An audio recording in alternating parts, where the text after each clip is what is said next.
अस्सलामुअलैकुम। Last class में आप लोगों ने पढ़ा होगा प्राकृतिक संख्या, पूर्णांक संख्या, पूर्ण संख्या।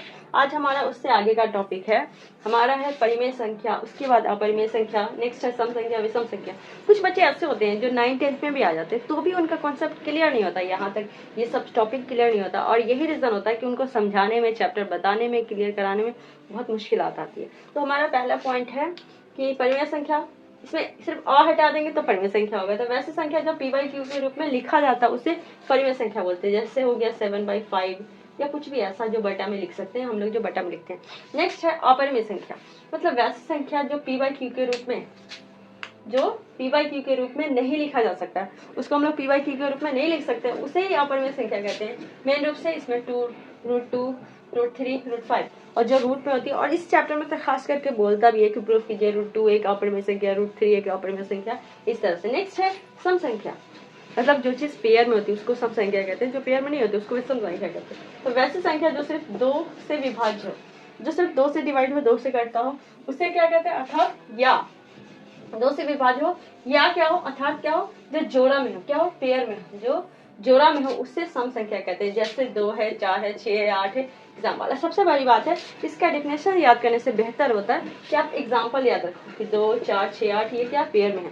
नेक्स्ट है विषम संख्या, वैसी संख्या जो 2 से पूर्णतः विभाज्य नहीं हो, जिसको हम 2 से डिवाइड दे तो वो पूरा पूरा नहीं करता, उसको हम लोग क्या कहते हैं? विषम संख्या कहते हैं।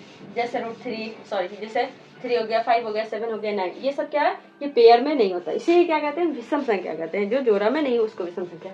नेक्स्ट है भाज्य संख्या, वैसी संख्या जो एक या स्वयं को छोड़कर अन्य संख्या से विभाजित हो, उससे भाज्य संख्या कहते हैं। जैसे क्या कि 9 है, 9 खुद से भी करता है, 3 से भी करता है, 9 से भी करता है। 12 खुद से करता है, 1 से करता है, 2 से करता है, 3 से करता है, 4 से करता है और 6 से करता है। मतलब वो डिजिट जो किसी से डिवाइड हो जाता है उसे ही क्या कहते हैं? भाज्य, और जो किसी से डिवाइड नहीं होता उसे ही कहते हैं भाज्य। तो वैसी संख्या जो एक या स्वयं को छोड़कर और भी दूसरी संख्या से विभाज्य हो, मतलब डिवाइड देने पर डिवाइड हो जाती हो, उसे ही क्या कहते हैं? भाज्य संख्या कहते हैं। जैसे 9 है, 12 है, 15 है, 21 है, 27 है।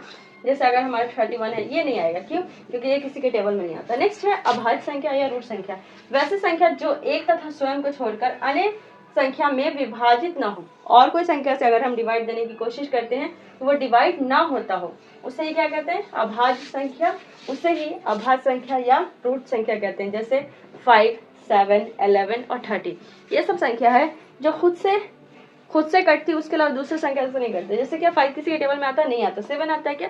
नहीं आता। 11 आता है क्या? नहीं आता। 13 आता है क्या? नहीं आता।